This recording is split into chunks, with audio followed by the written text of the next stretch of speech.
Hey everybody, welcome back to another video for my 14-day business assessment type thing. Today I'm going to go over starting the solutions to some of the things that I noticed in the last few videos. So the first thing I want to point out, the biggest issue is creating more product. So I'm just going to say create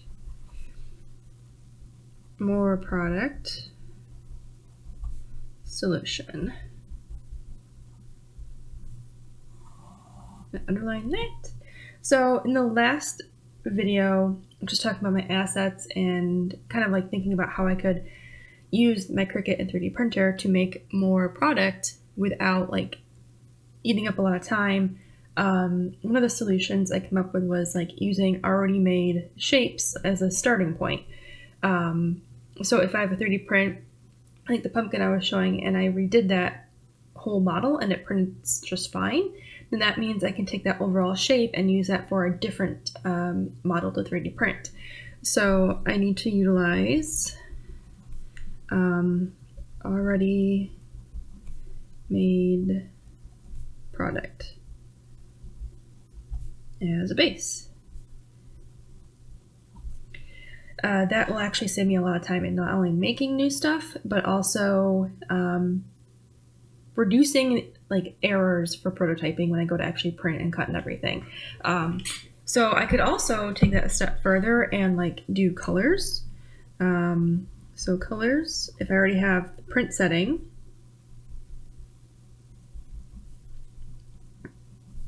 so I already have working print settings for like stickers, which I do because I actually wrote them down for each one. It's like, usually it's just like lowering or raising the contrast just ever like by 1 or 2 points or whatever. So it's not anything like drastic. It's just something to help it pop a little bit more. So if I can actually go through what I have and say, okay, yes, I have these settings that actually work for these colors, I could probably incorporate those colors more often in other product. So that way I'm not sitting here wasting paper and time when I go to print it on sticker paper, because the price of that stuff has gone up like crazy. I think it was like if I buy 50 sheets, I could usually get it for around $30 to $40. Now it's like between $50 and $60. Whew. So yeah, and that could also be a cost saver. So I'm actually going to kind of make a note that it could also save me some money. Another thing I can do to help create more product without not killing what time I have, but without needing more time, is batching. So batching products. So what this means is like if I have the products and I make them and they're ready to go, I can batch prep files to print and cut and everything all at once, so I'm not doing it one by one. That's something I actually have started doing already, but it definitely needs some improvement, mainly because I'm not consistent with making the product, so it's like staggered right now. It's like I started the one sticker sheet and then it's done, but I didn't finish the other one, so I need to get better at finishing everything. Like when I finish one sticker sheet, finish the next one, and then I can batch everything for the cut files. And same with 3D prints. Like, all right, I have the models done. I can start batch printing them. I can either print them together, which would take more time, but I can also see print errors a lot sooner for 2 prints than 1, if that makes sense. So like, I'll just show this again. If hopefully you can see this bumpiness in the print on here. If I were to print 2 different designs that were similar, I could notice which one has a overhang issue basically when I'm printing on both of them theoretically, and not waste a total of, I don't know, 2 hours, not 2 hours, I would say 4 hours for each one to notice that. So it's just kind of like reducing also the need to think about it. Like, just like, okay, now I have to do this one. It just makes more sense. So that's something I can do to help myself save time, potentially money, and headaches, and it can give myself a smoother process for like the production line, I guess you'd call it. I don't know. I don't know how you would want to call it. So that's something. And then what I can also do is reusing designs for other product types. I have started doing this a little bit, but I have not done it completely. It did work out too. It was a pumpkin design, of course, pumpkins everywhere, and I used it for bookmarks and some stickers and some other stuff. And it actually helped me a lot. I didn't have to think, oh my gosh, I have to redraw all this again. I was just able to make each design look unique with the same assets, basically. So I need to kind of go over what I have now and see how I can reuse some of these designs to make a new product. Bookmarks are definitely something I want to do more of, so I'm just going to put that down here. Bookmarks, because I like to do stationery sets for the holidays. So if I go through my design, say, you know what, this sticker sheet or whatever would make a good bookmark, I can start playing with those graphics and setting it up for that purpose. So that's something I can look into. That's just an example that I thought of. I'm just making a note for the future. There's other products as well I can do that for. Let's see, what else could I do to make creating product easier? I can send out for some things to be done, and the only reason I'm not doing that right now is because of cost and the time to get it produced. So I'm trying to do as much in-house as possible.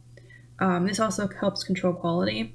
And the only downfall about that is I actually do enjoy sending out stuff to be made, like in a more fancy, specific product line, like acrylic standees or charms or whatever. It's fun to do, you know, but it also is very time consuming and can be more costly. So I don't want to add that to my product solution just yet. If I can get this going as a standard for my shop, and then the earnings from this can be pushed towards more, I don't want to say professional because that doesn't sound right, but more product that I can't realistically do myself, that would be good. There was something else in here I was thinking about as well. I can also make a note, because I remember I was talking about like vinyl and heat press stuff. I could use some of these assets already for testing new product. I don't need to make something new. So, on downtime or slow periods, so like right now it was my slow period, and now I'm getting orders, so I'm like, oh, okay, never mind. I'm not gonna complain. Or slow period seasons. Utilize existing. Well, my handwriting is atrocious today. Assets for new product testing. And this can be just placing things in templates, or just using the silhouette to do vinyl stuff. For the Cricut, like for the heat press and everything. So I could do that. And that's something that would take a lot of pressure off of me. Like, what am I going to use to test this? Oh my gosh. Well, I already have stuff I can use, so why try and recreate the wheel, right? So I think that's a good plan going forward on how to make more product without like trying to add more to my already pretty full plate. And that's, I think that's really good. I kind of done something similar starting this year, but I didn't really follow through on it, which is a task in and of itself. But that's kind of why I'm doing this. Just to kind of like refocus and make sure I'm setting myself to be able to follow through on the things I want. So I think this is actually going to help really well. So maybe I think what I need to do is just I'm just going to make a list of the products I know I can do. So bookmarks, I will have to send out to have them printed, but I can cut them in-house. I can do stickers and sticker sheets. And I can do prints. So theoretically, I can take a print and maybe I can turn it into a bookmark as well. That might be something I could do. And I think I can. Let's see, what else could I do? Trying to think what other things I have. Like, I'm looking around because all this stuff is actually floating around off camera of what I have. Let's see, 3D prints I could turn into here as well. 3D prints are kind of like their own thing as well. But actually, I'm going to make a note for 3D prints, because that's actually not true. They can be desk and magnetic accessories / decor. I just put 2 S's there. Oh well. And I actually already did this. I took a pre-existing design and I turned it into a magnetic planter. So if I go through what I have and what I've been working on, I could probably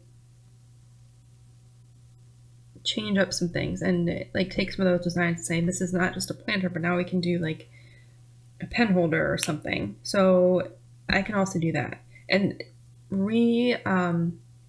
purposing a 3D design is not as difficult as I thought it would be.